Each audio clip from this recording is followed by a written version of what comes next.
Thanks for joining on the YouTube replay, everybody. Thanks for watching the live stream as well. We will get the link to join the Zoom meeting where we already have a lot of participants.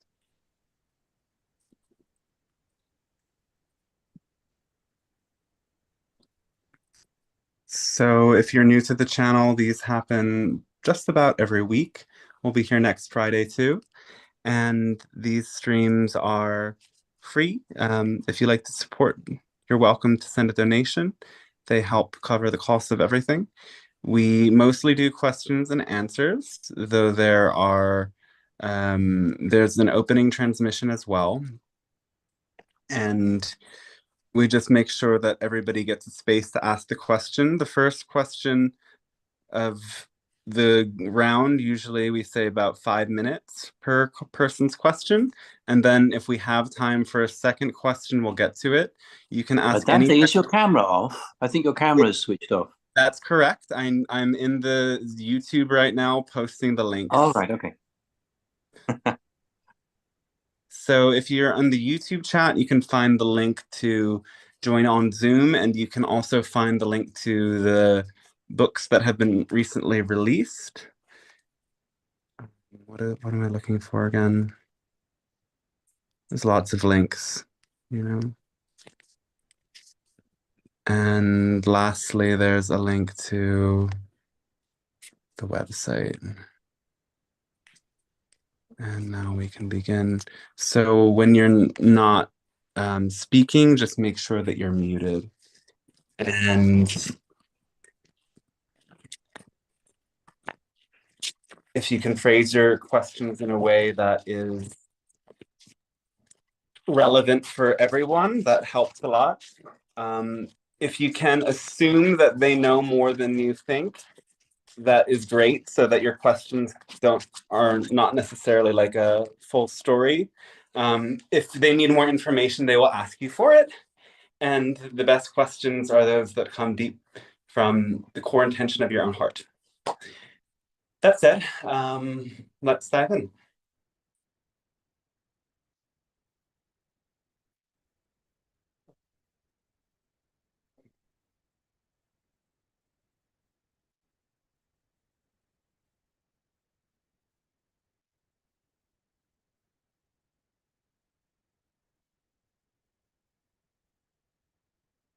Hello, and we say a fantastic day to all of you at this moment of your time. We at the Pleiadian Council, we thank you for allowing this interaction to take place. We speak on behalf of a galactic alliance supporting your planet in this process of awakening. You have guides, or you could say soul counterparts from this planet and others that come to help you as you allow yourself to connect across the veils, allowing your own consciousness to access different frequencies of energy through what you might call meditation, hypnosis, channeling. Everyone has the capacity to access these gifts and these guides. And so today we first bring you a message and then a meditation, and then we will continue with your questions. The message today is called Devotion and the Spaces in Between. The spirit of devotion is that of what some call selfless service. It is connecting to a higher purpose, the purpose of perhaps devoting your actions to the greater good of all, to the universe, to the awakening of all beings. Everybody has their own take on what is the greatest purpose that they can personally give their own energy to. For some, they are very focused on that idea of awakening, and they are very helpful in illuminating the path for others. For others, service may show up as helping those in need, helping those with less resources, helping those who are underprivileged in this world. The idea is that by opening yourself to the spirit of unconditional love and sharing of your own energy, you allow yourself to lose the sense that you are actually separate from others. You start to live as the universe, and that greater consciousness flows through you and connects you to other beings. And you recognize that while beings have an individual body, the consciousness that moves between them is unified. And the greatest trouble in your world is that systems have been birthed out of the self-serving attitude that is based in a belief system that says, I am actually separate from the world around. And in this separation, people start to believe that they can control the systems around them to benefit themselves without actually suffering as a result. Yet as this happens, and as you take advantage of others, the block in your own heart emerges because you have to cut yourself off from those around you who are suffering. You just as much cut yourself off from your own internal wounds and suffering that must see the light of love in order to mend over time. And thus, anything that you do that harms others cuts you off from that source. And this embodiment of a deep level of devotion allows you to co-create with the other beings in your world. So it's important for you to discover what it means to embody this quality. Naturally, when you act on your excitement, you will find that your own inner passion and joy becomes a medicine to lift other people up. Because naturally, that frequency of your excitement is a vibration that inspires a resonance in those around you. Whenever you see somebody who is lit up with joy, absolutely confident, curious, compassionate, and grounded in their own way, it is a mirror that reflects your own capacity to be in that frequency of energy. And so you have to recognize, if you are going to be in devotion, you have to first honor your excitement. Not everybody's service to another or service to the greater good is going to look the same way. And this is how institutions, whether it be religions, governments, or other forms of organizations that are guided by egos, not by the soul, start to control people into thinking that service and devotion must look a particular way. They attempt to bring people to be of service to the greater good at the expense of their own connection with their own heart. And for this reason, many who get raised in these sort of traditional environments will start to rebel against the idea of devotion entirely and become self-serving beings. And while there is a need to know who you are as unique and distinct from others, all of this energy that focuses only on one's own self, disconnected from the whole, will eventually lead to a sort of stagnation. And it is just as important then that you balance this devotion with the quality of passion within you. It's not a true gift to the world if you don't feel fully aligned in doing it. Now, let's bring this to the other part of the transmission called the spaces in between. The space in between your breath, your thoughts, the day and the night, waking and sleeping, are the most powerful moments. It's when you are in a state of transition that you call in the energy of the next phase of your expansion. And so it's very important that you stay conscious during these moments of transition. And when you remember the spirit of devotion within all of the spaces in between, you keep yourself stabilized. This energy of alignment with the greater good is something that other souls within you see. when you are certainly and absolutely dedicated to bettering the world, others around you can recognize that, and they are more willing to co-create with you because of that alignment of your values and the way that your gifts fit together like pieces in the puzzle forming a whole. So in this way, when you continuously remind yourself, what is my purpose? What am I working towards? How does my unique passion serve the betterment of the world? And remembering that in all that you do, you allow yourself to shake loose any doubt, any criticism, any skepticism, any ideas that might weigh you down.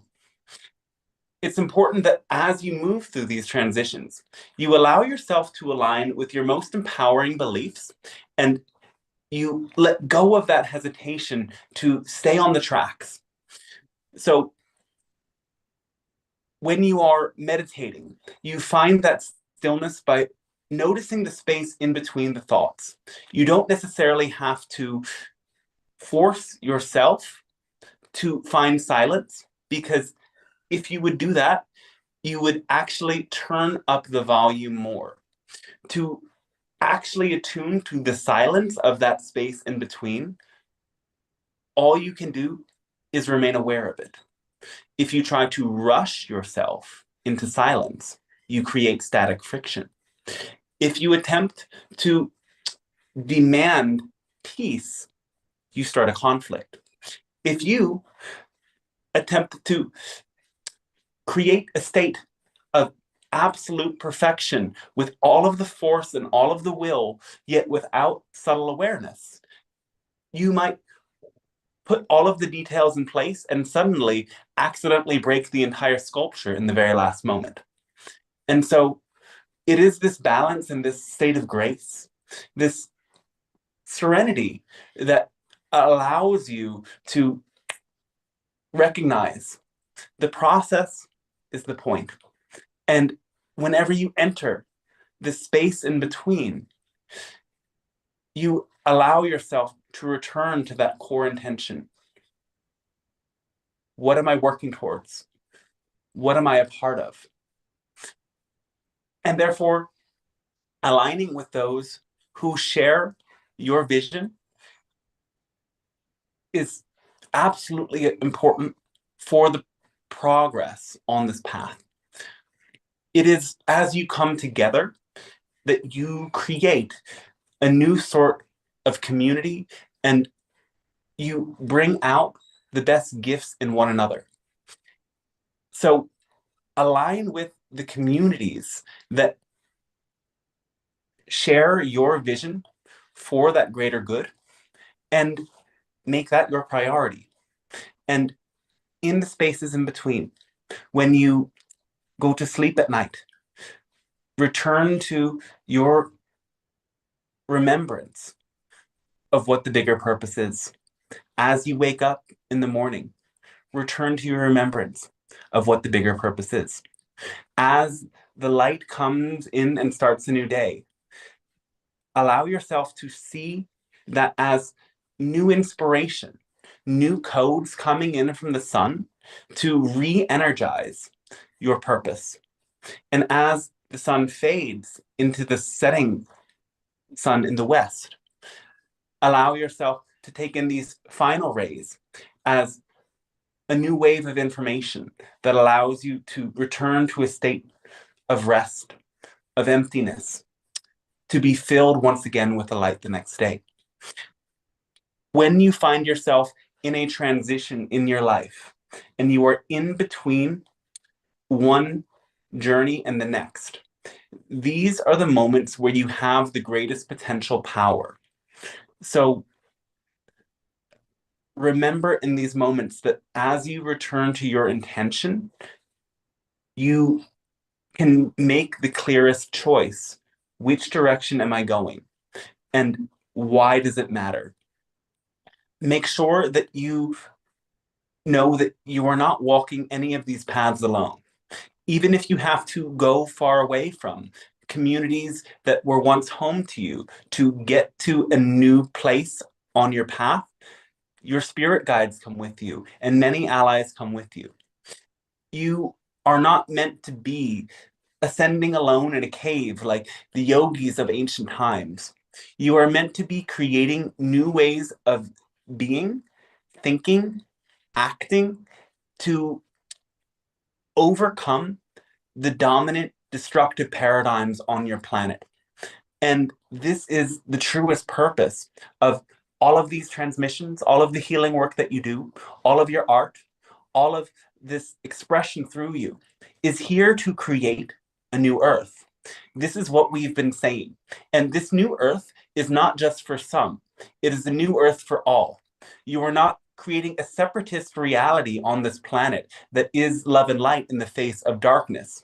You are looking all of that darkness in the face with love and compassion and directly asking that darkness, come with me and transmute. It is a new earth for all together. And while you might see that there are some who are lagging behind and who are missing some of the details and are resistant to the process, those are your greatest teachers of compassion. Those are the most important beings in your life to help you wake up and make a change. And this doesn't mean that you have to go out of your way to attempt to change anyone's mind. Far from it. It's actually a challenge to stay completely true to yourself in compassion without. And as you can do that, develop the capacity to instantly shift realities and belief systems in yourself and others in a quick shift. So finally, one last thought about the spaces in between is that whenever two consciousness forms engage with each other, there is a sacred space in between them that gets filled with light. And this is just as much similar to the idea of two suns orbiting around each other. Sirius A and Sirius B are these sorts of dynamic stars. They are twin stars and their orbit follows each other. Sirius is the home of some of the most powerful masters incarnated in this galaxy. They have been teachers to us, and their frequency supports our messages in coming through. So they are always, in a sense, in the background when we are present, as they are our siblings and your siblings alike. And so in this space in between Sirius A and Sirius B, there is a gravitational field that is very present. And the gravitational field has, at another multidimensional level, a sort of fountain of quantum energy that ripples from Sirius to your solar system and to many solar systems that are connected to the Galactic Alliance. And just as much between any consciousness forms, when you create a connection, the space in between you gets filled with an exchange of energy. This can happen when you look somebody directly in the eyes, when you're speaking with them from a great distance or at person. It can happen even when you are standing in front of a tree and sending your energy to it with your eyes, or perhaps through your somatic awareness and establishing a connection.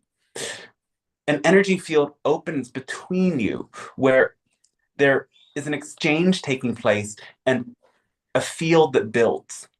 And if you can become aware of these fields that you build with others, you can deepen the process of this devotion. If you can recognize that when people come together in the name of love, that space in between becomes something that lifts others up. You can imagine a moment that you saw a new couple freshly in love and celebrating. And they walk into the room and suddenly everything changes. There's a power in that love that charges the space, charges the field. And so if you really want to be of service, you have to also make sure that you saturate the space in between yourself and others with this frequency of love. How can you amplify the love between yourself, your partner, your children, your family, your friends, your enemies? How can you just amp that love up a little bit? And yes, it is then with people like your enemies that these shifts become the most powerful. Because if you can speak your truth to your enemies with compassion and with a smile, that means that you can talk to any person on this planet in that same way, with that same tone, with that same presence. And if everybody on the planet becomes capable of that, your world will be an impeccable place where a new earth can really grow and really land. And so can we. So, a great thanks to you. And now let us conclude with meditation to support the integration of this frequency. And yes, today is your 12-12 day. 12 in your tarot is connected with the Hanged Man. And the Hanged Man is a symbol of surrender. It is a symbol of allowing your lower self, or again, your ego, to submit to a higher will and a higher order. This card also represents the idea of the Christ consciousness. And this is, again, not necessarily connected with the idea of Yeshua directly, though he is an embodiment of that energy. Just as much beings like the Buddha and other living masters are emanations of what you could call this Christ consciousness. The Christ consciousness is integrating the masculine and the feminine principle. This you can call logic and emotion, or rationality and intuition. In the Christ consciousness, both of these fields are completely integrated, meaning that one is not leaning towards overthinking or getting lost in their emotional stories. One is not fearfully orienting towards a total tyranny of control, nor is one leading to a sort of self-indulgent expression that is not seeing the big picture. It is this energy of the Christ consciousness that is awakening on your planet. And you do so through that idea of surrendering to a higher power and discovering that quality of devotion within yourself. Now, 12-12 is also the sequence of 1 and 2. And this is also representative of the idea of sacred relationships. With 1, there is an individual. It also represents the idea of the one source. 2 is the couple or the dyad. It's the polarity between yin and yang, masculine, feminine, light and dark. And it is this 2 that creates the idea of relationship. So this 12-12 is about finding devotion in yourself and in your relationships with others, and in allowing all of these polarities to find synergy so that you can embody equally both of the qualities, both yin, both yang, both masculine, both feminine, both dark and both light. And when you can see these qualities within yourself, all of the projection stops. You stop seeing the outer world as bad, because everything that you see, you recognize is a quality that you contain within yourself. Now, yes, nonetheless, you can say that the outside world is exaggerating a quality that you know exists within you. And their exaggeration of it is more unconscious than your own. Yet still there is the humility that says, I am above no one, I am below no one, we are one. And in this way, you actually embody that compassionate Christ energy that is the fountain of transformation, the nectar of life, and is ushering in an age of ascension and enlightenment. So, a great thanks to you. And oh yes, we're going to do the meditation now. So, let's slow down. Take a moment and close your eyes. Place your feet firmly against the ground. If your legs are crossed, place your feet firmly against the ground. And we begin here. Taking a deep breath in. And as you exhale, send your breath as a wave of energy all the way down to your feet and to your toes. Feel your feet against the earth. And see great roots of light that grow into the earth and begin to wrap around all of the layers of the planet. These roots of light like the trunks of an enormous tree, weave around crystals, minerals, and metals and go through the planet deeper and deeper. They go all the way to the core of the earth, and they pull in the energy from the depths of this powerful magnetic core. And this energy rises as a tremendous wave into your body, through your feet. Start to feel this energy moving through your toes, moving through the bottoms of your feet and into your ankles. Perhaps this energy has a color. It may be red, it may be white, maybe any color that works for you. Feel the energy rising up through your ankles, through your calves, into your knees.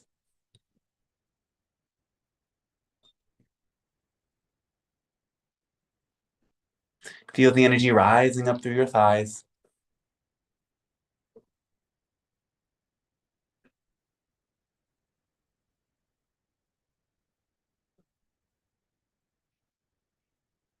Feel the energy entering your torso, filling your stomach.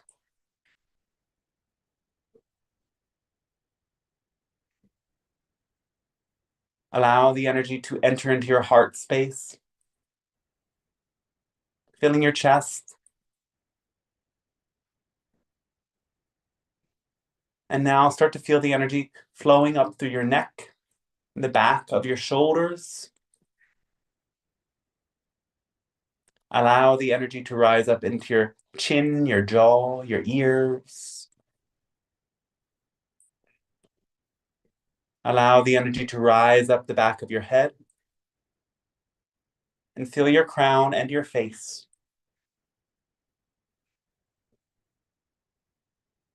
And now at the top of your head, visualize a column, a crystal column of light that goes all the way out to the galactic center.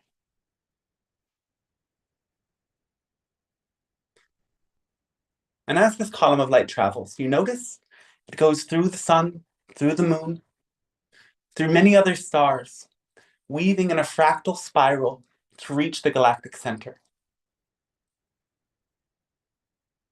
And now visualize a wave of tremendous white light coming through this galactic center, through the fractal of light, weaving down further, rapidly, rapidly, passing through the sun, and then filtering as golden light that showers into your body.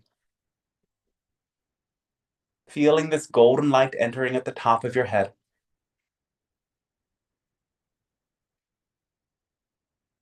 Traveling through your face.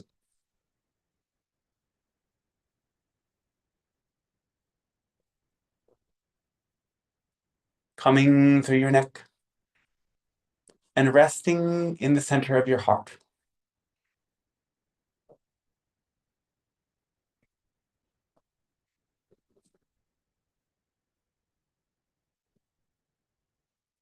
And take a moment now to rest in the center of your heart and place a hand on your heart.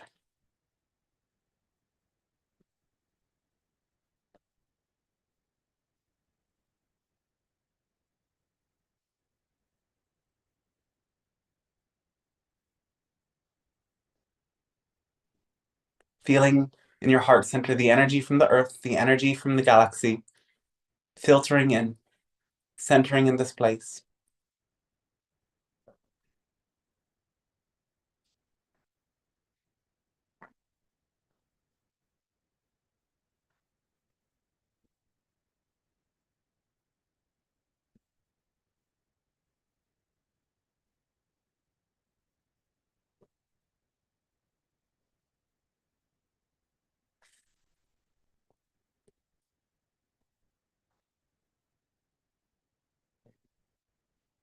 Now start to picture yourself on an island, surrounded by trees.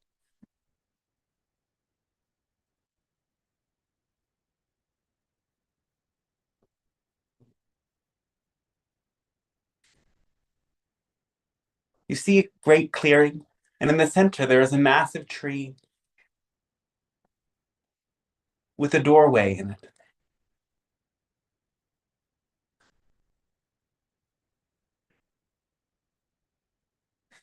This tree contains a message from the earth specifically designed for you. Walk closer to the tree and see it, an open doorway. And allow yourself to walk through that doorway.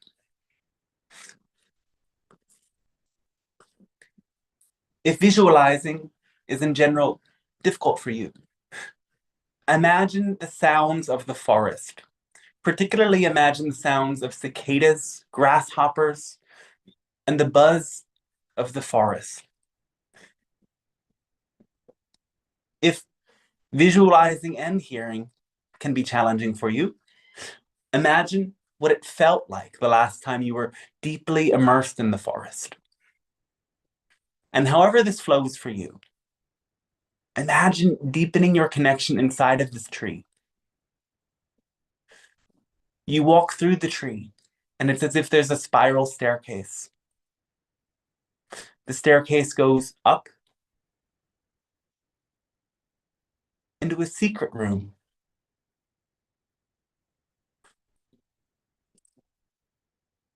Where a guide is waiting for you to share a message about the idea of how you can deepen in connection to a sense of purpose. We remind you, your purpose is nothing other than to be who you are. And you decide who you want to be. And in the sense, you are the creator of your purpose. So as you prepare to meet this guide, and you see the truth that is to be revealed, recognize that the purpose that is to be integrated here is nothing other than your own deepest calling.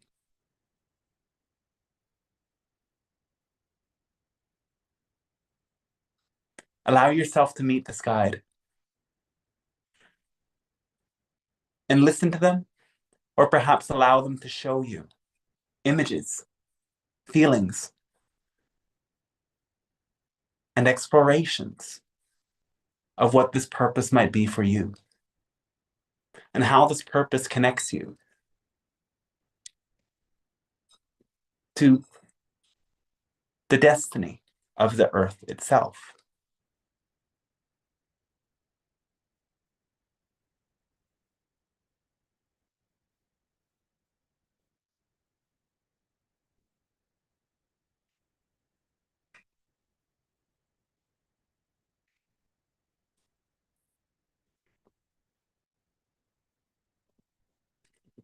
When you feel complete, walk down the stairway out of the tree and return in your own time and space to the room that you're seated in. Return to that feeling of your feet on the ground and your bottom on the chair, allowing yourself to feel like the tree, rooted, and feel with every step, I am living my purpose because I am the being I came here to be.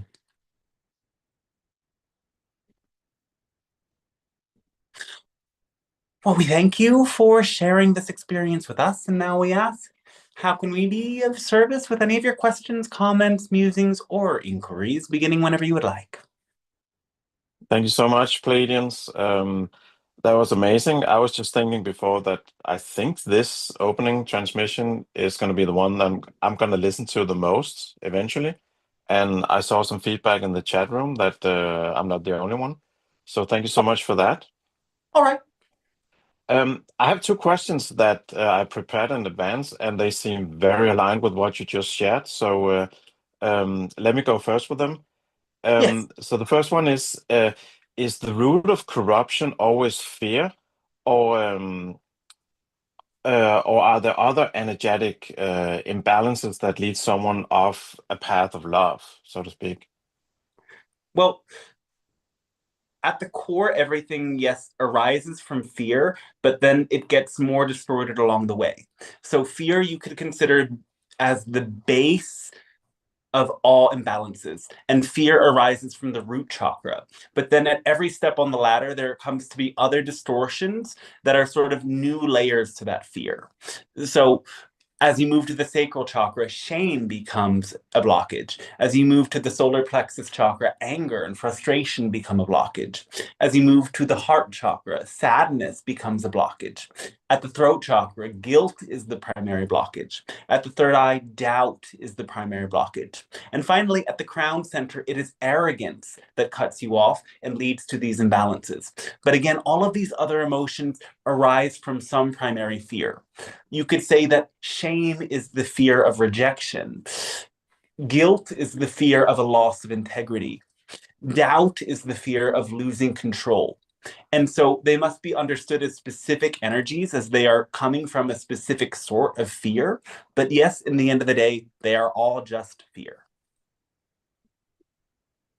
Okay, thank you so much.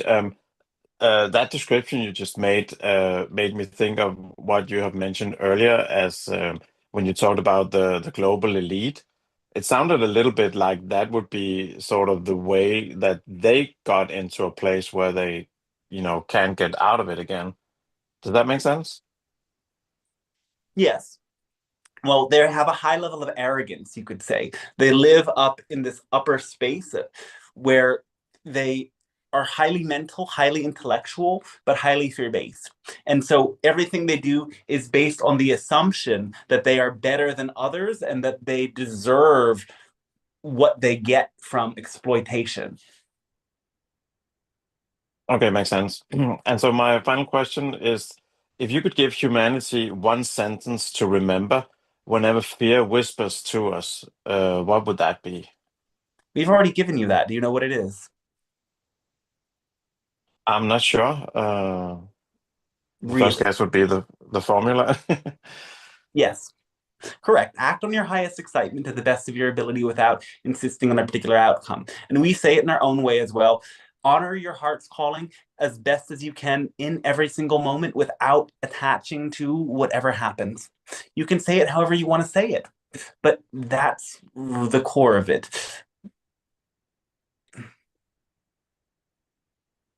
All right, beautiful. Thank you for that reminder. So Okay. let's give it up to the Zoom room. There's a lot of cool people that some we haven't seen for a while, and let's see what they can come up with.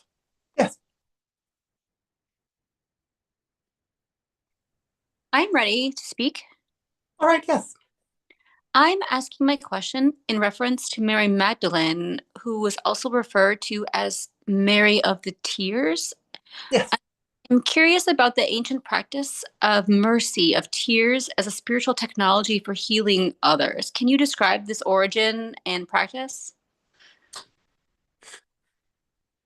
Tears for healing others. Yes. Well, the idea being that sometimes you might be able to feel an emotion that another person is cut off from.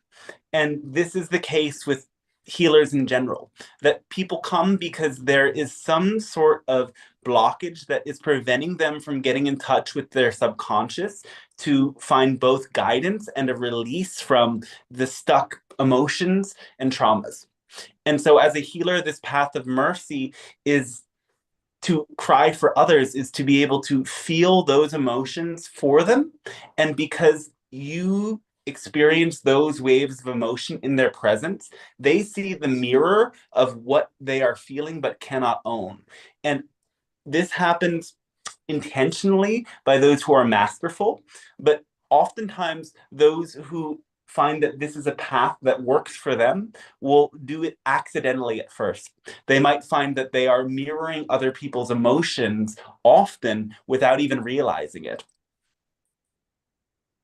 Okay, thank you for that. Yes. Something more about this? Oh, if there was maybe a specific origin and maybe if it was taught like in a mystery school of some sort. Well, the Essene mystics were also students of Kabbalah, and they also integrated much of the mysteries from ancient Egypt. Much of this also was inherited from Atlantean times and adopted. So you could say Essenes were those who were the lineage of Mary Magdalene, and this was a practice that they were incorporating at their time. All right, thank you. Yes.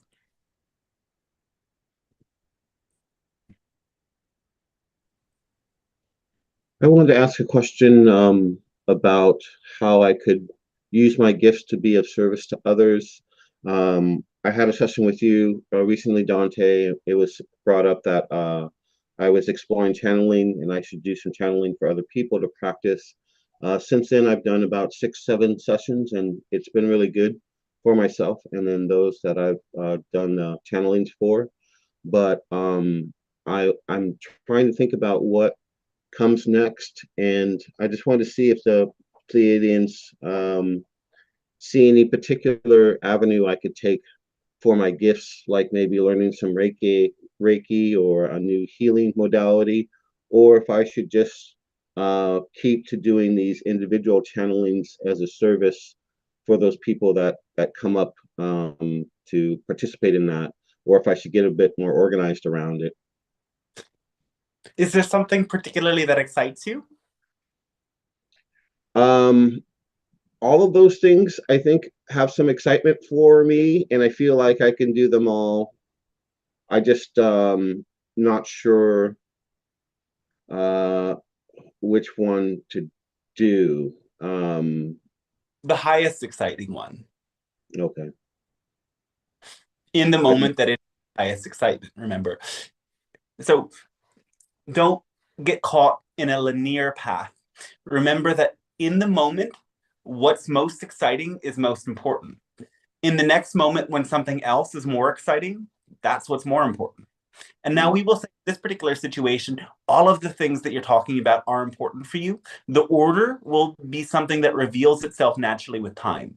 We will also reflect the interest in Reiki is quite important as a path to open new doorways and connect with your body and specific people that will be pivotal on your path, and you will be pivotal on their path. So we would suggest both Reiki and massage, not necessarily right now, but when it feels right. Remember, don't force and don't keep yourself stuck on a plan. Allow yourself to be filled with passion in every moment. And that's how your best healing gifts will come through. So choose the healing paths that your heart feels most aligned with in the moment you feel aligned, and everything will logically follow from that moment. Thank you. Yes. Something more? Well, this is a random question, I guess. All right.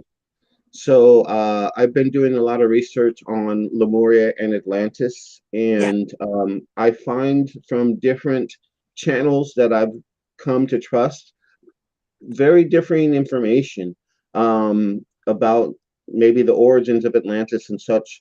So, you know, for example, one will say the Syrian colonists created Atlantis, started it initially. Another will say the Pleiadian. And so my question is, why is there so much difference in the perspectives of what actually happened from these different sources that I have some trust for each of them? Is it just because they're only seeing a piece of the puzzle and it's like their own distortion? But it's kind of confusing for me why some of it's so different. Everything is a distortion. So all channeling, all teaching, all information is a kind of distortion. It's a partial truth. It is filtered through the mind of the channel or of the person that's speaking. And so in channeling, there is a higher frequency energy that the channel attunes to, but the message and the words come through the channel's subconscious mind. And so as all of these channels have their own ideas and their own influences, each channel is going to bring through that same universal energy in a different way. Sometimes in channeling, there can be such a great distortion through the channel subconscious that fear-based messages actually are communicated through channeling. So this is why you need to just be very careful, because not everything that is channeled is of the same vibration just because it's channeled. It's filtered through the minds of those who are delivering the messages. Thank you. Yes. Now, that said, in these cases, often everything that you are seeing in terms of your large, elaborate history is complex. And because there are multiple timelines, this is another issue. Remember that there isn't just one version of the past. And of course, this isn't to say that you can make a shift that means that your past is absolutely different. There are little ways that you change your past timeline without knowing it, that's for sure. But the drastic shifts that some of you attempt to convince yourself that you have made, that you don't have the same past anymore, and certain experiences that you've had literally did not happen, is a little bit deluding yourself. But when you get to bigger gaps of time, thousands and thousands of years, there are multiple different past Earths that are leading to the present moment. And this is another source of distortion. So it isn't that you could say that all of these sources of information are correct or incorrect. It's that just as much the different channels are tuning into different frequencies of the past versions of Earth, often just as much as the different guides who are being channeled are tuning to different possibilities of future versions of Earth. Now, because we as the Galactic Alliance are aligned with the timeline of humanity's ascension and evolution and our contact together, that is the timeline that we are relating to, as we're also intending to create with you that future reality. Does that make sense? Yeah, that helps. And I do find that across the information, the themes remain the same, even though the characters may be different. So yeah, so remember the core themes, as that's what's most important, and go with what comes through you, because again, you are uniquely channeling the story as it's meant to be delivered through you as a channel. thank you for that. Yes. Hello. Oh, yeah. I've been doing some research because I understand the point about religion, etc., and the kind of the control aspect and everything. And kind of came across Gnostic texts, and I found that super interesting. And I just wondered what your kind of consensus was on those as a basis of understanding life more, I guess. Well, the Gnostic texts are very powerful in the way that they are pointing you towards direct realization and a direct gnosis. And this is the general way that this teaching aligns with what we bring and what many in this modern spiritual field bring to the forefront. It's about your direct experience. That is how you get to know the divine and embody the divine. And so entrusting this direct connection more than a filtered connection through a church or a priest, you can find the divine within yourself.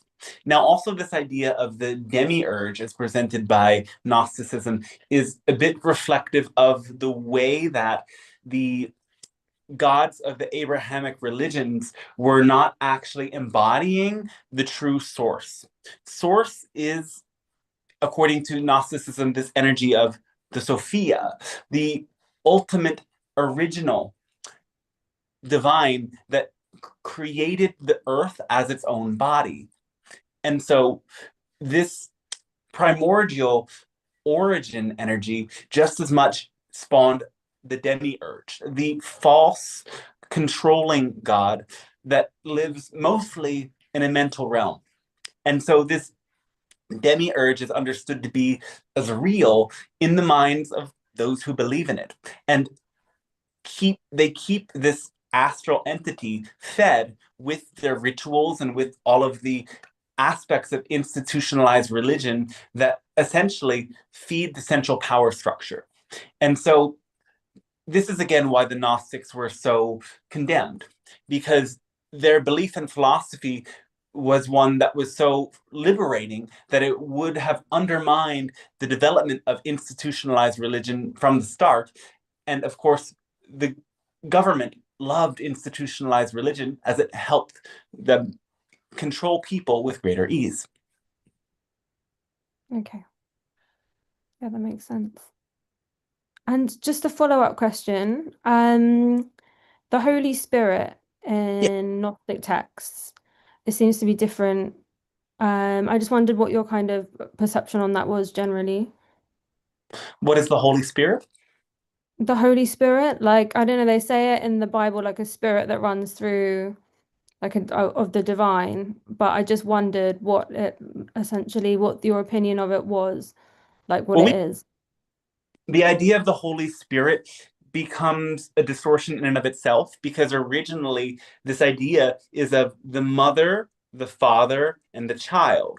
And so Holy Spirit is a sort of degendered distortion of the idea of the divine feminine, of the feminine quality that is inherent to creation itself and lives as that underlying spiritual quality of the earth and all its inhabitants.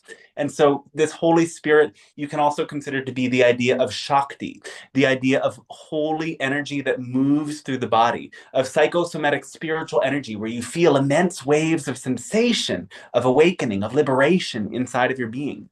And this is again part of how the idea of Shakti under different terms was removed from the Abrahamic traditions by mystifying the divine feminine with this hidden term Holy Spirit.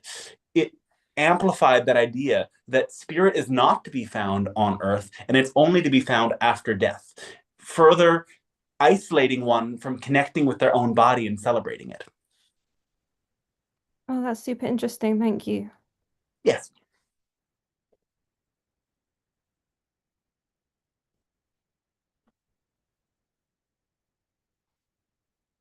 Hello, how are you doing, guys? We are fantastic. And how are you? Also fantastic. Yes, also fantastic. I want to thank you for your advice for 2025 and ask what advice do you give us for 2026? What can we expect that's coming next year? In the beginning of the year, we might speak more about this, but generally in this moment, what we would say is important is that there, on a collective level, this is a year where the frequency of authenticity is very important. And for some, this will emerge very naturally, and for others, it comes with a bit of turbulence. You might find that you have been not communicating your full truth in relationships, and then it suddenly erupts. And these are powerful moments that are like reveals that show you there was something in the background of my consciousness that I've been ignoring for a while, and now it just slipped out. Whoops. It's okay to forgive yourself and move on and integrate these moments, as they can be important ways that you get to see what you might have been hiding from. And now this happens on personal levels, and many of you have already done this, and you've already kind of integrated this trick. But on a collective level, there are many who are several steps behind, and there could be many breakdowns at this time. There could be many people having a very sudden shift. I cannot do this anymore. You will see this in 2026. On a more political level, there will be great, interesting events happening in the US for sure. And there is likely to be another revolution in the developing world that goes a little bit underlooked. We're thinking something like Africa and the Middle East for this one. There might be some ways that you get to see hidden truths. And also, there will be a couple scientific breakthroughs that happen this year. Not all of them will see the light of day right away, but there is a vast window of discovery happening in 2026.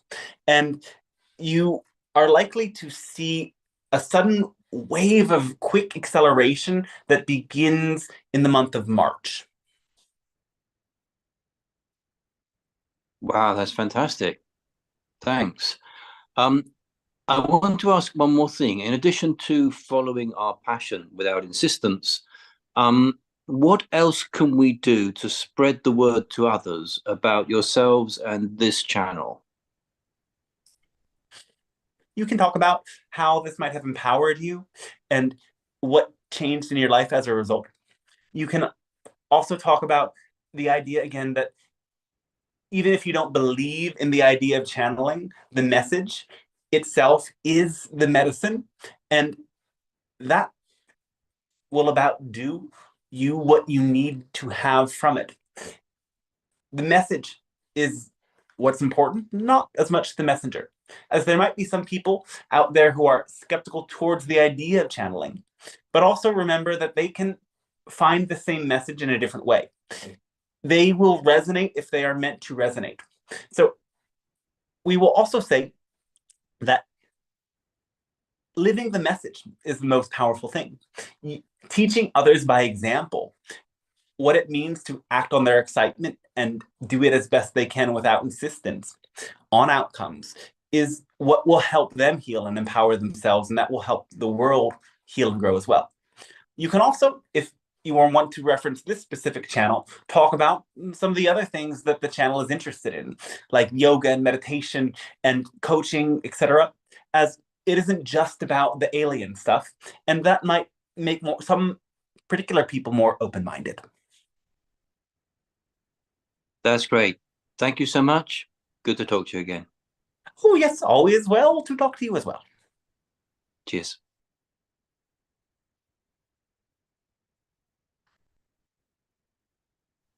Hello. Hello, yes. Thank you.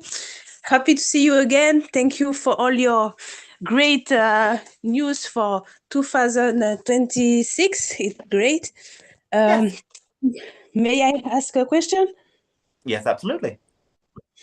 Okay, thank you so much. Before, there is someone who asked a question about the people in power, people leading this world, like a deep state. I don't understand who they are. Are they human people, or are they entities or being, or maybe human manipulated? Who are those people in control? Because I don't understand who they are.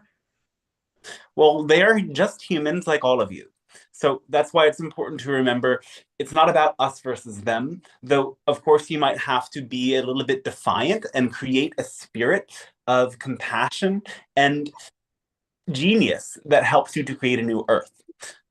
Anyway, who they are humans, but yes, they have reptilian counterparts that they have soul agreements with. And these reptilian visitors are sort of like parasites that astrally hook onto them and they hijack their mind. So the idea of them being reptilians is in this sense valid, but it is not literal. They are not hiding their lizard skin beneath human flesh to create an appearance, but it happens on an astral level. And so, yes, there are many sort of astral entities and parasites, but what you have to remember with this is that everything is about a symbiotic parasitism. It's all about, again, resonance and vibration. So it is your own fear-based beliefs and choices that create a vibrational match on the astral plane for one of these visitors to hop into your aura and live through you, express through you, and control your mind and thoughts. But again, it's an illusion of control because in every moment you do have a choice. And it is by making small choices step by step that you could get these hijackers to get out of your vehicle and take control over your body again. So that is possible, and it does happen, and there are astral parasites. But again, we would say to remember that the power is in your hands and never blame the external energy or entity. Actually, you need to develop an energy of unconditional gratitude. So whether or not you have encountered an entity and know about it, in this moment, say, I bow in deep thanks and reverence to all of the entities out there for your teachings, for your wisdom. I establish healthy boundaries with you, and I ask that you give me my space. I call in the angels and my guides of light to be around me at all times and anchor my vibration in the source code. In this way, you will remain protected from these negative visitors. Remember that any attitude of combat or resistance to them feeds them, because the energy that is their food is distorted fear-based emotion. Okay, this is wonderful. That's mean because there is a story about human DNA was programmed to be slaves, so we don't have power to. We have been disempowered. We have done the power to protect ourselves, but all is wrong. And when we set an intention, say right now I call upon the light or the. Well, that is yes. That is your interpretation of this idea. The idea is, again, that the codes are there, and this idea is helping you to see that humanity is very disempowered because you have been programmed this way. But just as much, at least when we have shared this idea, we also give you the truth that you yourself have the power to change those programs in your DNA with the choices that you make on a day-to-day basis. So the notion that Anunnaki created you as servants is not to say that you will forever be servants, but it's to help you recognize why at a collective level, so many people are docile, are so willing to sacrifice, to please the higher ups, and are accustomed to hierarchy. It's not necessarily something that was natural to you. It was programmed into you, but you have the power to unprogram it and choose a different reality. Okay, thank you so much. It's wonderful. Can I ask another question? All right. Thank you. Besides the human on this this planet, how many other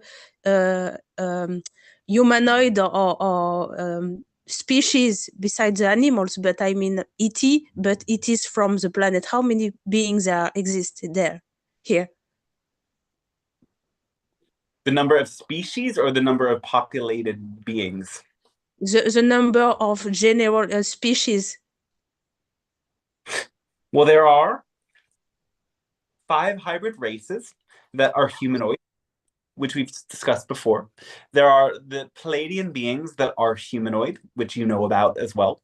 There are 3 other humanoid groups that are not so relevant for you to be aware of. And there are also many extinct humanoid groups. Extinct, that means they they all died? Correct. Oh, okay. It's very interesting. Thank you so much. It's great to hear from you. And thank you so much. Bye-bye. Our great thanks and unconditional love to you as well.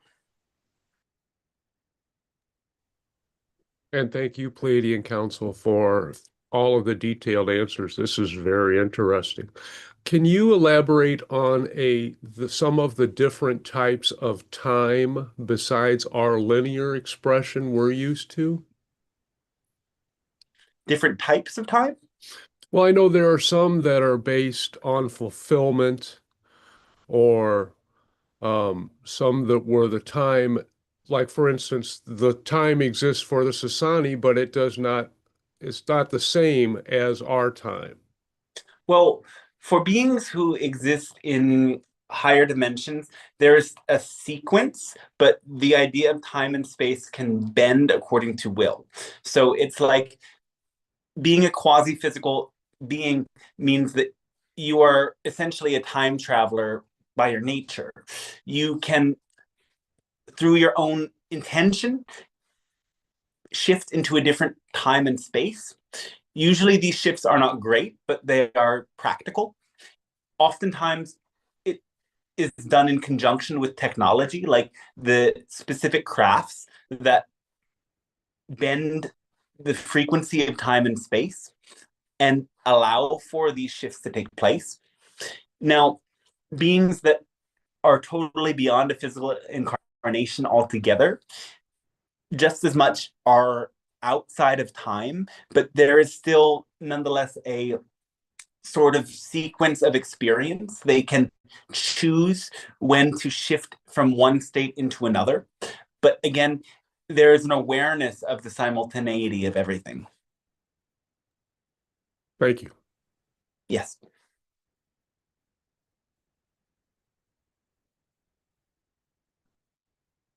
So what's more interesting about the idea of time is the notion of your altered states of consciousness. And this is something that you should pay close attention to. Notice how time moves in every state of consciousness. When you're meditating, when you're channeling, when you're listening to music, when you're reading, when you're around specific people, when you're in a group of people, when you're exercising, when you're cooking, etc. Notice how time feels different in every single moment, depending on the activity and how deeply immersed in that activity you are. That connects with the state of brain waves that you are vibrating in that moment. So the deeper meditative states make time seem to slow down through your perception, and the quicker accelerated brainwave states make time faster according to your perception. And just because it's something that you perceive doesn't mean it's not real. There's also a multidimensional shift that takes place as you move between these different states.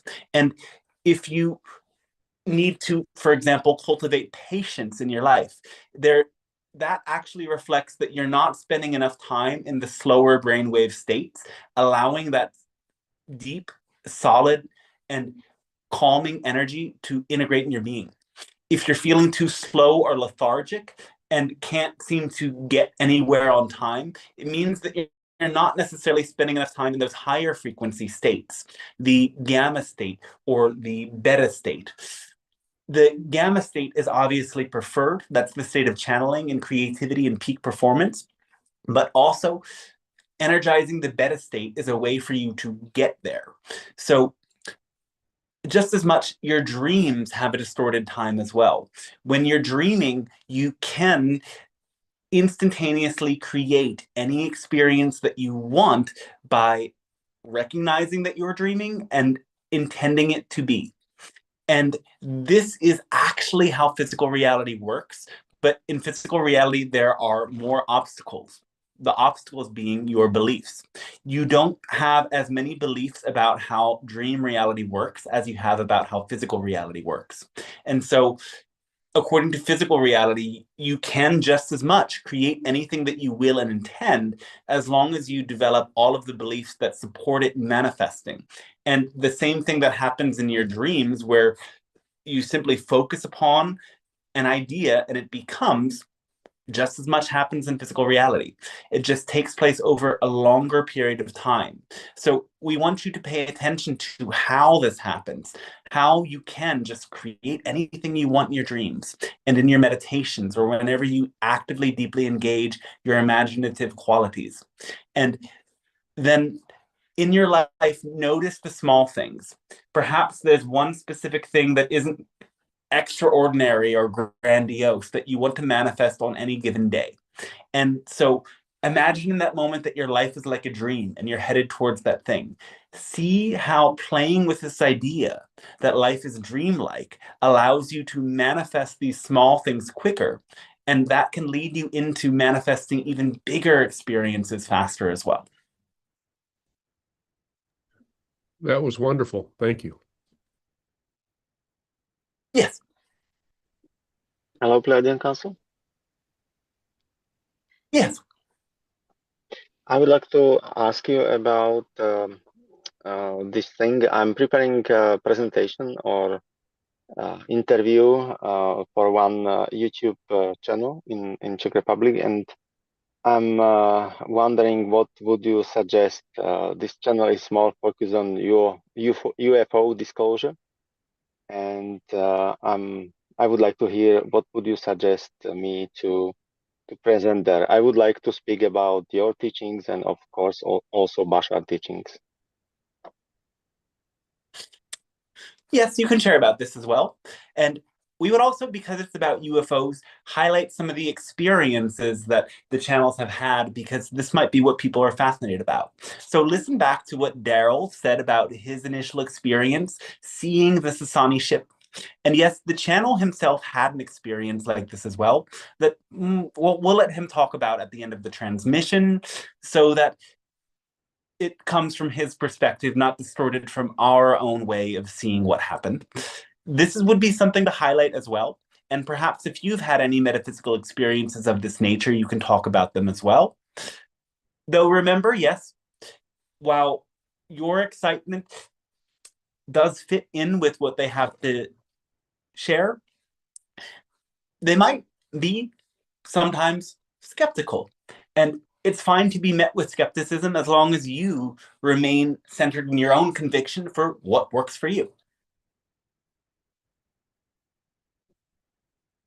Mm-hmm. And what would be the best way how to describe the working with beliefs and following the passion? In your own words. Okay. But what we would say again is it's about living a life that feels right in every moment. It's about living a life that really makes you happy rather than living the life that you were taught you were supposed to live.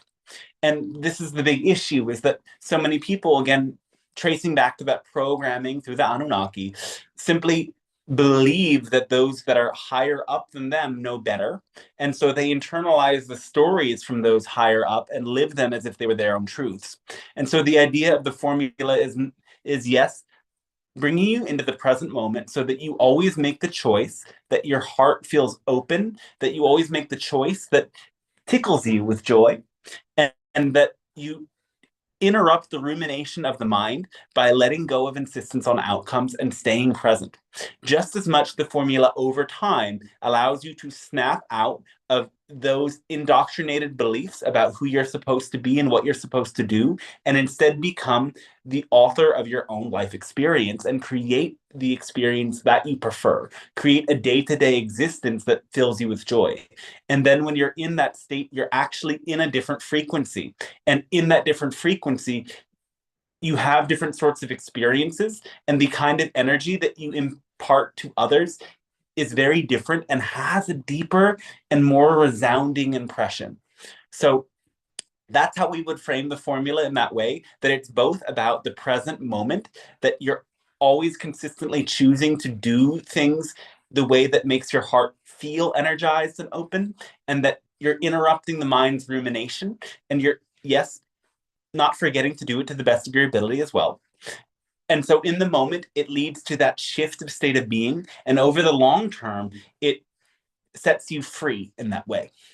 And just as much, being in that high frequency open state where you're not resistant and your mind is not as dominating is necessary to have the sort of multidimensional experiences where you would connect with an extraterrestrial guide or any spirit guide.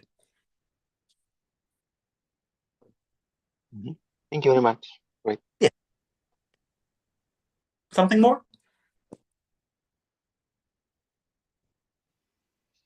All right. I'd like to ask a question if Dante has time. This has been amazing. Yes, absolutely. Okay, wonderful. So I wonder if it seems like a lot of light workers are, number one, dealing with how to get paid what they're worth, which is a phrase that doesn't resonate with me, and I need to learn about that so I can coach people, I think, through that without my judgment in people receiving what they think they are worth, number one. And number two, other light workers and myself are working on books. And it seems like there's a big push to get out books. Is that a coincidence, or, and I have Dante's book here, which is amazing, by the way. Amazing. For that. Yeah, it really is actually, but. So yes, getting paid what you're worth is an interesting topic. And we would also point out the idea of our other book, Channeling Your Innate Value, which is scheduled for a reissue quite soon. So don't rush on it in any case. Now, the idea is that you are innately valuable. So your worth isn't more or less than anyone else's, but your skill level might be. And so in that sense, you are charging for the experience and the time that you're giving other people. And in that sense, yes, there are some who are more skilled than others. So that is fair according to how we perceive your world. Other people might have their own beliefs about what that means, but if there's someone who's willing to pay it, that's a good sign that it's probably the right price. But again, there is also a nuance to this, that you have to be able to perhaps meet people where they're at to an extent as well. And there is a certain inflexibility that is instilled within you by the capitalist system. So you have to remember that abundance is the ability to do what you need to do when you need to do it. And many light workers will grow their platform more when they see that there are other people that are helpful for them on their path, that they offer a service, or that they can do a task for them better than they can do themselves, or that they have a product perhaps that really benefits them. And these sorts of exchanges can be a way to expand your network, better what you do, and get more abundance. And there's nothing wrong with that. Of course, you have to honor your own preferences. And if you don't prefer getting these alternate forms of exchange as a means of abundance, that's okay too. Just make sure that you're not in a state of insistence when you see that you're not getting paid anything, but there's many offerings for you. Allow yourself to, yes, honor your preferences. And if money is what you really need, then choose that and ask for it. And there is a certain quality of healers that is to be very self-sacrificing and continuously choose to give to others without taking in return. And in this way, there is a need to be perhaps more discerning. A healer does not need to go beyond this empathic and compassionate nature. They simply need to create a container where they make sure that they're not losing so much energy. It's good in a certain way to be so generous that you do give more to others than you take, and then you trust that the universe and others give back to you to fill your cup. But of course, you have to always recognize, is my tank getting low? And ask for what you need before you run out. That is key to maintaining momentum. It's asking in the moment you need it. Now, we will also say that healers who find themselves chronically overgiving need to take a deep assessment of all of their relationships. If there's a relationship where they're giving so much of their energy in a particular form but not getting anything back, it might be important to ask a question. Why am I so dedicated to keeping this person happy with me? And look subconsciously to see, are there fears of rejection? Are there fears of failure? Are there fears of experiencing some of the same misuse of power that you might have experienced with your parents or teachers? As oftentimes, healers will allow sort of many parasites to attach them for a period of time until they come to see what was the distorting belief that kept me giving away more energy than I could really afford to give away. And so healers might often have to then learn how to ask for what they need in return. And you have to be prepared that certain people might fall away if you really start asking for what you need in return. But remember, just as much, you can't help the entire planet if you're not supported in your mission. And the more supported you are in the mission, the more you can help other people grow as well. Now, we will say that this isn't universal for everybody. There are particular light workers who don't necessarily need to build a big following and reach out to many people, and their acts of service are simply helping their neighbors and the local stray dogs. And that's a fine path of service and a path to the divine for them, because that is what they choose and what they prefer. So remember, no one is above anyone, no one is below anyone. And what matters is if your path of service resonates deeply in your heart. As for the idea of many light workers writing books, yes, this is a theme, especially in your soul fractal, you could say, as many of the people you're very close to are having this simultaneous glow up. Your branch of the soul fractal is very lit up right now. So expect to see this as a very exciting year for you and for your colleagues and for people close to you. And in general, there is a collective movement towards the idea of empowerment, towards the idea of finding your voice and stepping into that power and sharing it with the world. So you will see that this presents itself in many different ways, and people who have been hiding from their own talents are going to step out of hiding very soon. Now that is exciting. Thank you so much for that transmission. I really appreciate that. Oh, yes, our thanks to you as well. Something more?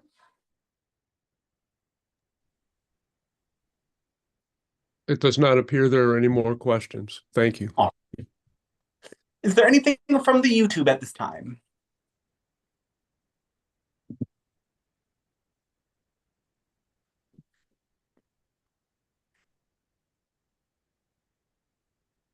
If Michael or someone is still present who could check, we would appreciate it. And we are sure the YouTube people will appreciate it.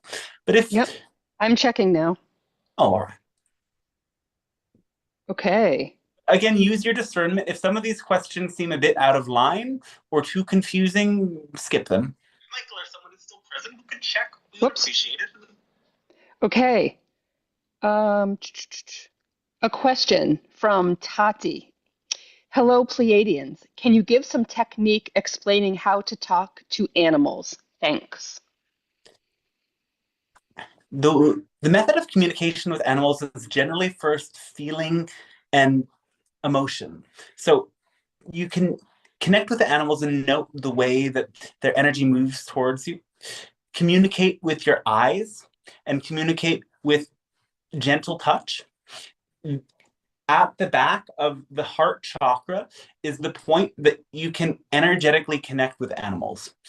This is a place where energy enters and connects directly to their core, their center. So if you want to develop an emotional connection with animals, focus on petting that place behind their front shoulders, you could say, and around where you would consider their heart chakra to be on their back.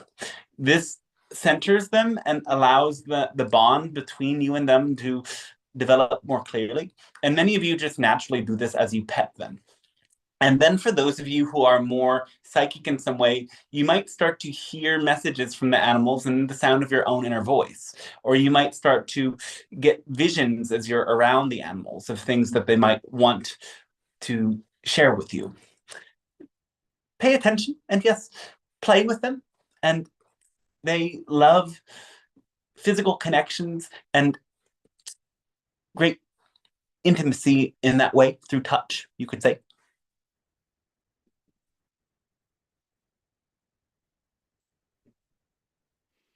That's all I could see.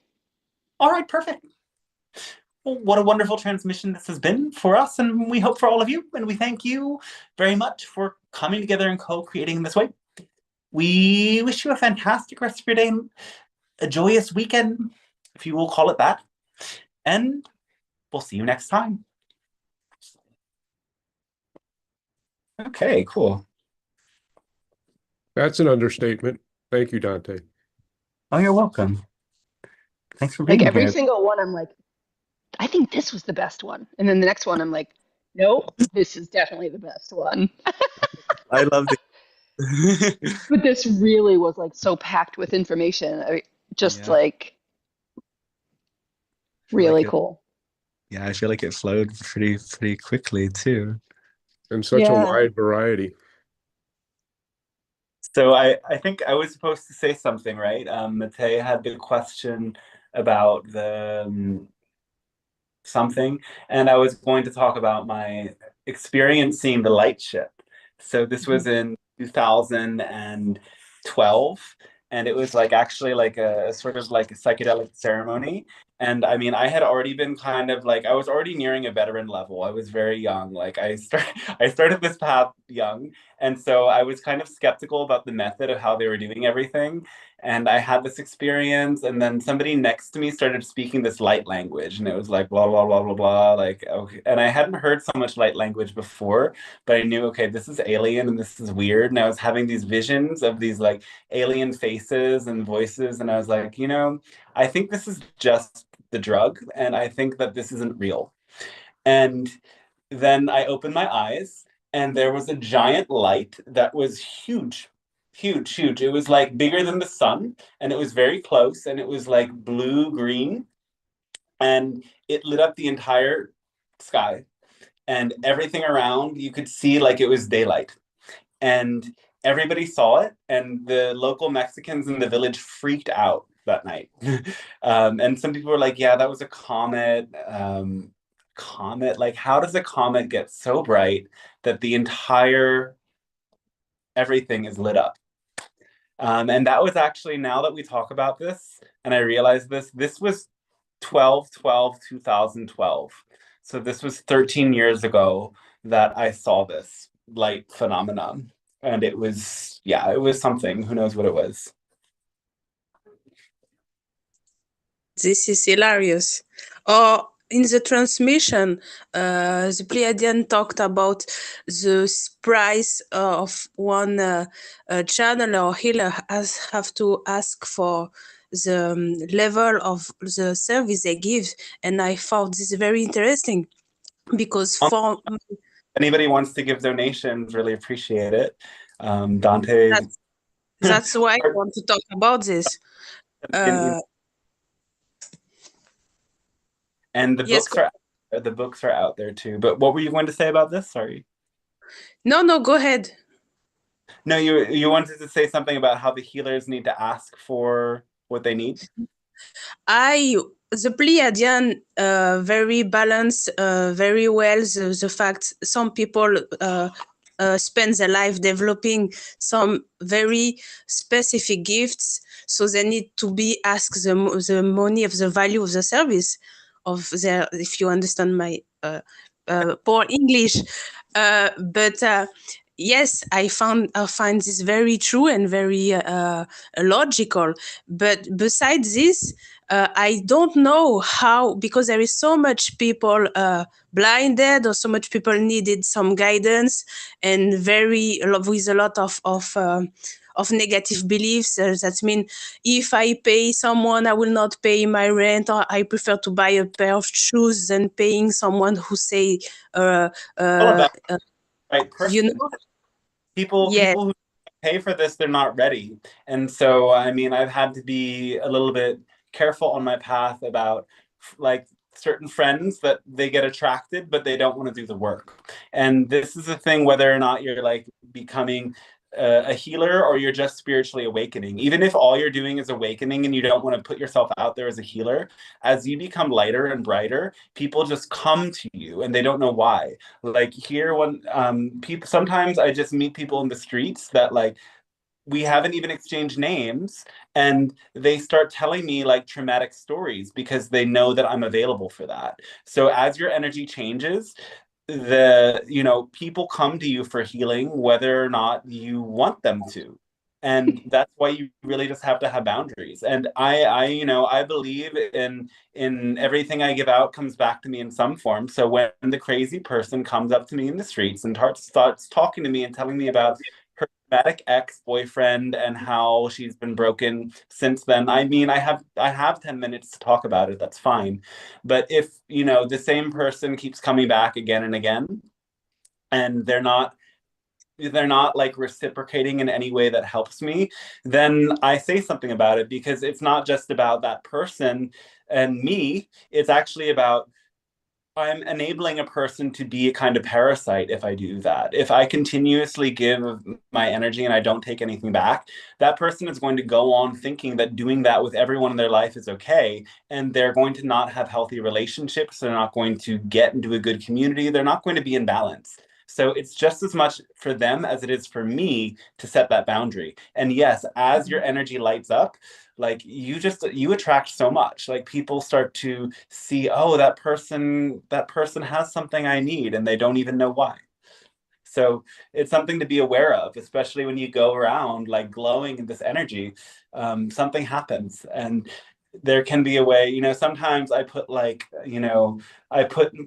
put my shades on, like metaphorically. Like, okay, I'm not glowing up too much when I go out today because I don't want any of that attention right now. This is funny because I was at the grocery store and I think my energy shines so much. A lady out of nowhere said to me, I just lost my son.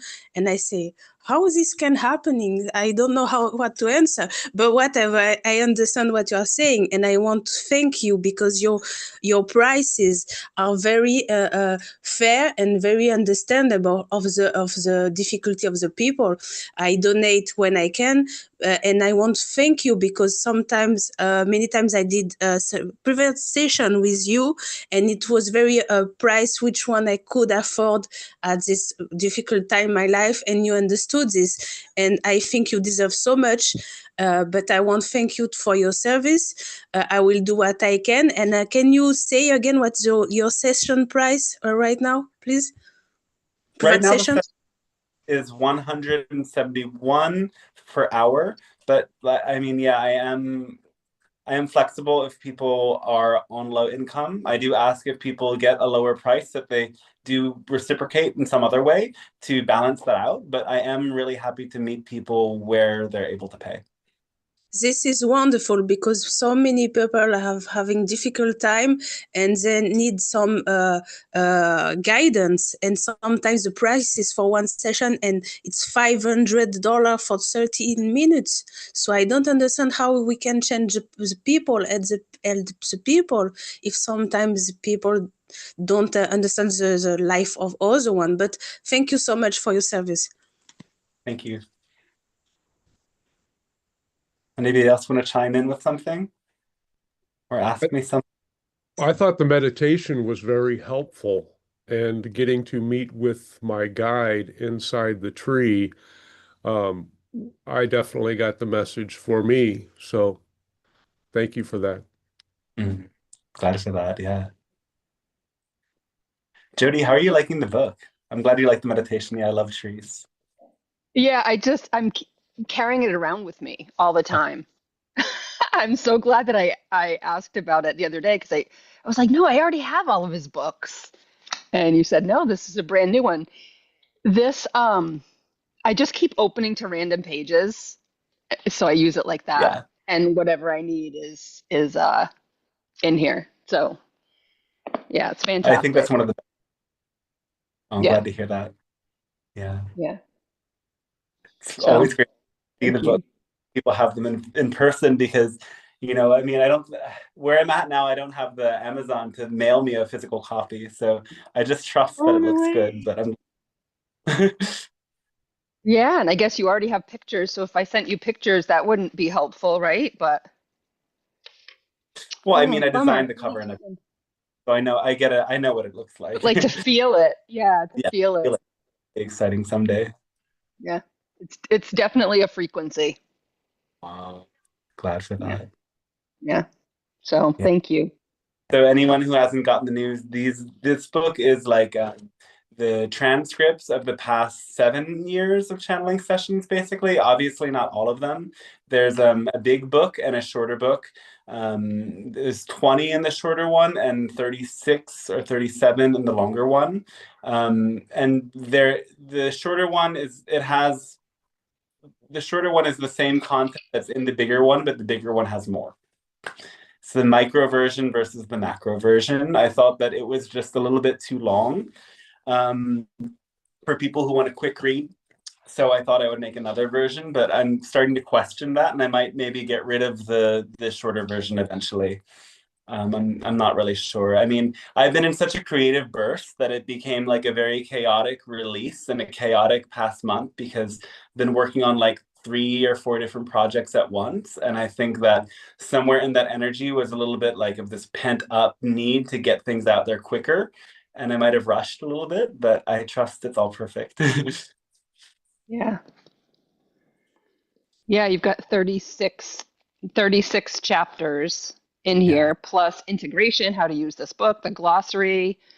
I like the one somebody was talking about negative entities in this transmission, and I reread that a couple of times. The nature of negative entities, because I think that's very much on people's minds and scares people, and we spend so much time, we as the spiritual collective spend so much time like protecting ourselves, like let's put light and love around us, and because we know the entities exist, but if we don't, I don't know, I can't explain it as well as you do or the Pleiadians. I think you know what I'm saying, but it's content that is so helpful. Yeah, I'm glad to hear that. Yeah. Also in religions, ET are looked as demons, so we have to change all these wrong beliefs.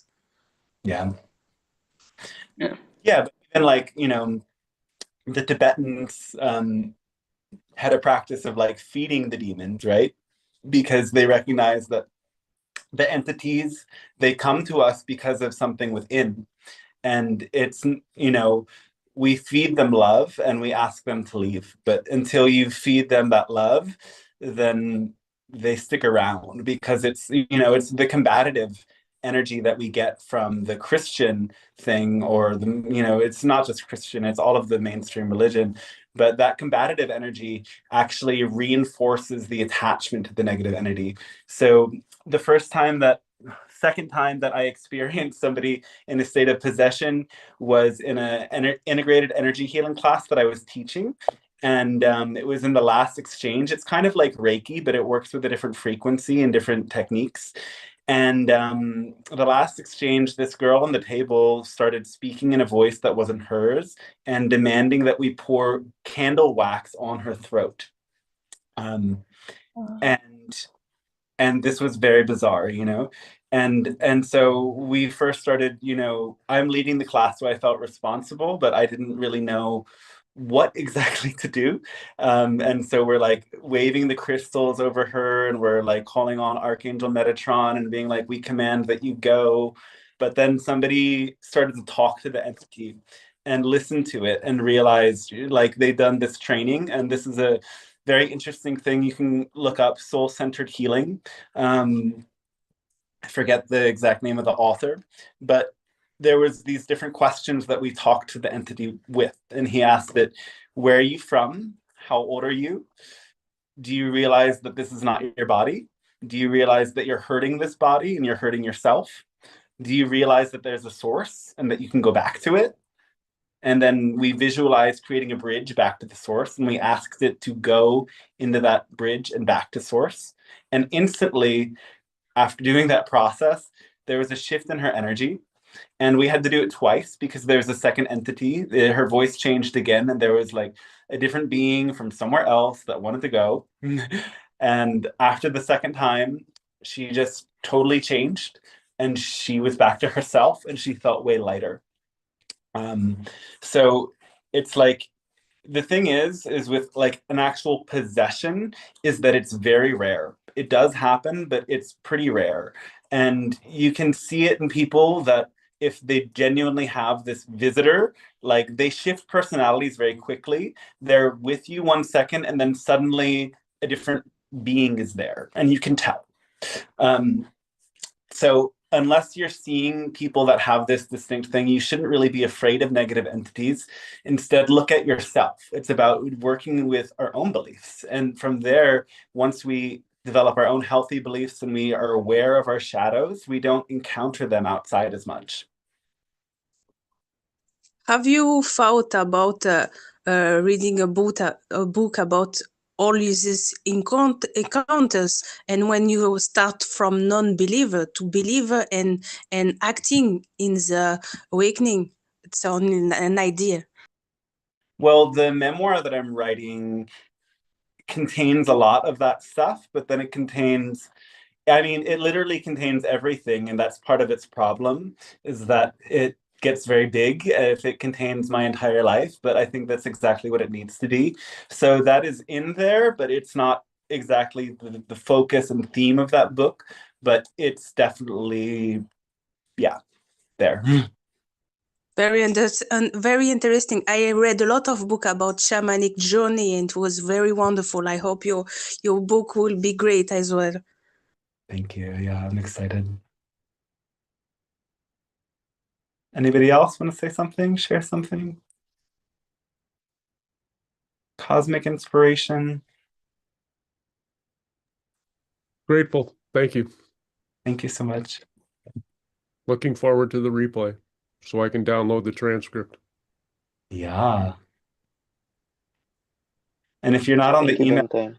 I do send out an email every week with the link for this session, and then I'm adding on to it as well, like the transcript from last week's session, and I'm putting those all up on the website so you can read along there if you ever want to read back. Always have to read back. Like it's just so a lot of times like my brain, I don't think it's my ADD either. I think it's like some frequency that almost puts me into a trance and I'm like, wait, I gotta listen again. Just A like lot of listening. Yeah, yeah, it's very, I've very cool.